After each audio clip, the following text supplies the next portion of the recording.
দেখছি খুব খারাপ ও খুব স্বার্থপর। শুধু নিজের স্বার্থের কথাই চিন্তা করো। এক্ষুনি আমি তোমার সবকিছু শেষ করে দিচ্ছি। আর তোমার যখন টাকা পয়সা বাড়ি কিছু থাকবে না, তখনই তুমি গরিবদের কষ্ট বুঝতে পারবে। শেফা, তুই তো বসেই আছিস, চল আমার সাথে কাজে যাই। কাজ করলে টাকাও পাবি আর তোর সময়টাও ভালো কাটবে। আরে মুন্নি দিদি, তুমি আমাকে কাজ করতে বলেছো? আমার স্বামীর কি টাকার অভাব আছে নাকি যে আমি তোমার মতো কাজ করতে যাব? বসে খেলে তো একসময় টাকাগুলো শেষ হয়ে যাবে। তাই বলি কি, ওই টাকাগুলো তুই জমিয়ে রাখ আর কাজ করে সংসার চালা, তাহলে তোর কখনো অভাব হবে না, বুঝেছিস? যা টাকা আছে তা সারা জীবন বসে খেলেও শেষ হবে না। এখন আমাকে আর বিরক্ত না করে এখান থেকে চলে যাও তো। শেফার মুখে এমন কথা শুনে মুন্নি শিয়ালিনী আর কোনো কথা না বলে সেখান থেকে চলে যায়। কিছুক্ষণ পর শেফার বাড়িতে এক বুড়ি শিয়ালিনী চলে আসে। আরে, তার বাড়িতে আমাকে থাকতে দিবি? আমার যে থাকার মতো কোনো জায়গা নেই। এই গ্রামে থাকার মতো আর কোনো বাড়ি খুঁজে পেলে না? আমার বাড়িটাই তোমার চোখে পড়লো। আমি আর আমার মেয়ে এই বাড়িতে থাকি, তোমার থাকার মতো কোনো ঘর ফাঁকা নেই। তুমি অন্য কোনো বাড়িতে যাও। সবার বাড়িতে গিয়েছিলাম রে মা, কিন্তু কেউ আমাকে একটু জায়গা দেয়নি। সবাই তোর কথাই বলেছে, তুই নাকি এই গ্রামে সব থেকে ধনী, তাই তোর বাড়িতেই আসলাম। আর তাছাড়া তোর বাড়িটাও অনেক বড়। দয়া করে আমাকে কিছুদিন থাকতে দে না মা, একটা বাড়ির ব্যবস্থা করেই চলে যাব। গ্রামে সবাই তোমাকে মিথ্যা কথা বলেছে, এখন আমার বাড়ি থেকে চলে যাও তো, না হলে কিন্তু গা ধাক্কা দিয়ে বের করে দিব। গা ধাক্কা দিতে হবে না রে মা, আমি এমনিতেই চলে যাচ্ছি। এইসব কথা শুনে বুড়ি শিয়ালিনী মন খারাপ করে সেখান থেকে চলে যায়। এই সৃষ্টিকর্তা, এখন আমি কোথায় যাব? এই গ্রামে এসেও যে থাকার মতো কোনো জায়গা পেলাম না, আর পাশের গ্রামের ঘরটাও যে ভেঙে গেছে। এখন আমি কি করব? তুমি বলে দাও সৃষ্টিকর্তা, বলে দাও। বুড়ি শিয়ালিনী যখন এইসব কথা বলে কান্নাকাটি করছিল, তখনই সেখানে একটা পরী চলে আসে।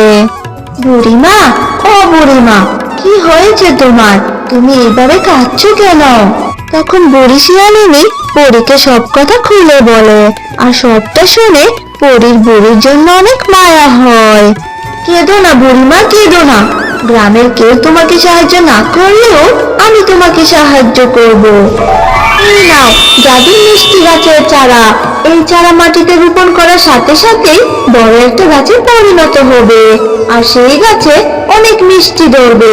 আর তুমি সেই মিষ্টি বিক্রি করে তোমার থাকা খাওয়ার ব্যবস্থা করতে পারবে। হ্যাঁ রে মা, তোকে অনেক ধন্যবাদ। তুই আমার অনেক বড় উপকার করলি। তুই আমাকে সাহায্য না করলে তো সারা জীবন পথে পথে ঘুরতে হতো। তুই ভালো থাকিস রে মা পরি, আমি তাহলে এখন আসি। আচ্ছা ঠিক আছে বুড়িমা, তুমি তাহলে আসো। এই বুড়ি, এইদিকে আসো তো।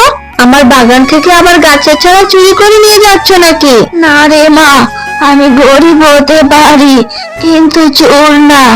তারপর বুড়ি শিয়ালিনী শেফাকে সব কথা খুলে বলে, আর সব কথা শুনে শেফার মনে অনেক লোভ হয়।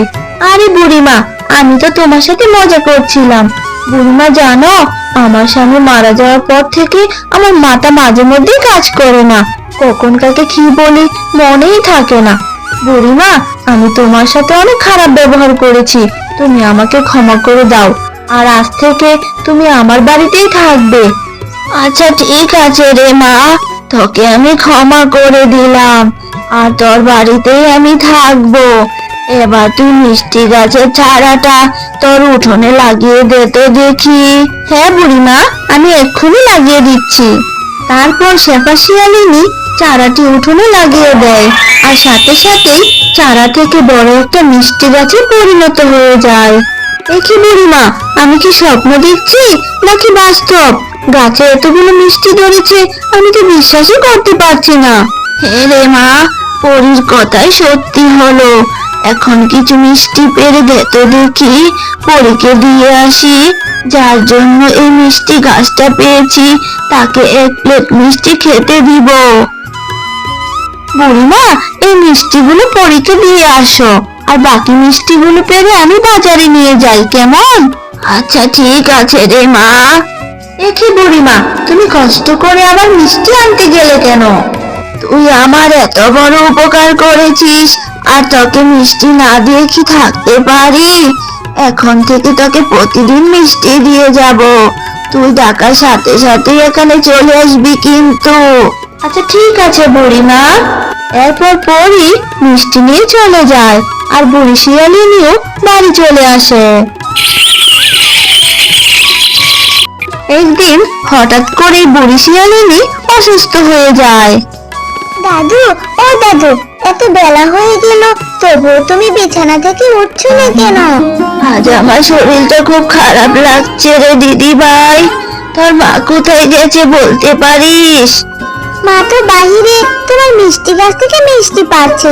কেন দাদু, তুমি কি মিষ্টি খাবে? না রে দিদি ভাই, সেই সময় আর নেই। তোর মাকে বলিস প্রতিদিন পরীকে যেন এক বাটি করে মিষ্টি দিয়ে আসে, কারণ আমি পরীকে যে কথা দিয়েছি যে তাকে প্রতিদিন এক বাটি করে মিষ্টি খেতে দিব। আচ্ছা ঠিক আছে দাদু, আমি মাকে বলবো। কিন্তু দাদু, তুমি কথা বলছো না কেন? দাদু, ও দাদু, কি দাদু, তুমি কথা বলছো না কেন? মা, ও মা, তাড়াতাড়ি ঘরে আসো। দাদু কেন কথা বলছে না?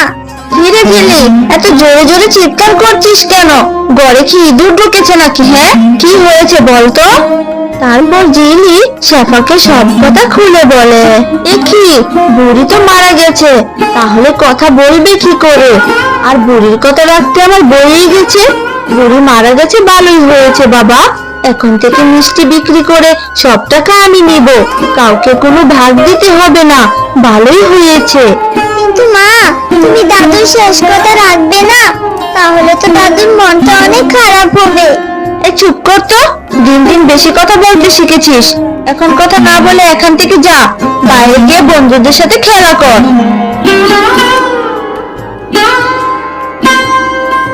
কি ব্যাপার, আজ বিকাল হয়ে গেল, তবুও বুড়িমা মিষ্টি নিয়ে এলো না কেন? মনে হচ্ছে যেন বুড়িমার শরীরটা খারাপ হয়েছে, তাই আসতে পারছে না। আমি বরং ছোট পাখি সেজে বুড়িমাকে দেখে আসি। তারপর পরি একটি পাখি রূপ ধারণ করে বুড়িমাকে খুঁজতে থাকে। এই তো মিষ্টি গাছ, তার মানে বুড়িমা এখানেই থাকে। বুড়িমা, ও বুড়িমা! তুই কে রে? আমার বাড়িতে এসে বুড়িমাকে ডাকছিস? বুড়ি তো সকালেই মারা গেছে। বুড়ি বুঝি তোকে মিষ্টি দিতে চেয়েছিল, তাই না? বুড়ি পরীকেও মিষ্টি দিতে চেয়েছিল, কিন্তু আমি দিইনি। আর তোকে মিষ্টি দিব? এখন এখান থেকে চলে যা বলছি, না হলে কিন্তু ঘাট ধাক্কা দিয়ে বের করে দিব। তুমি তো দেখছি খুব খারাপ ও খুব স্বার্থপর। শুধু নিজের স্বার্থের কথাই চিন্তা করো। এক্ষুনি আমি তোমার সবকিছু শেষ করে দিচ্ছি। আর তোমার যখন টাকা পয়সা বাড়ি কিছু থাকবে না, তখনই তুমি গরিবদের কষ্ট বুঝতে পারবে, তার আগে নয়। কি, তুমি সত্যি সবকিছু শেষ করে দিলে? আসলে তুমি কে বলো তো? আমি সেই পরী, যেই পরী বুড়িমাকে জাদুর মিষ্টি গাছ দিয়েছিল। পরি, তুমি আমাকে ক্ষমা করে দাও, আর আমার সবকিছু তুমি ফিরিয়ে দাও। সত্যি বলছি, আমি আর কখনো কারোর সাথে খারাপ ব্যবহার করব না, আর নিজের স্বার্থের কথাও কখনো চিন্তা করব না। তুমি আমাকে মাফ করে দাও পরি। এখন এইসব কথা বলে আর লাভ হবে না। তুমি এখন থেকেই কুড়ে থাকবে, আর নিজে সৎভাবে পরিশ্রম করবে। এইসব কথা বলে পরি সেখান থেকে চলে যায়।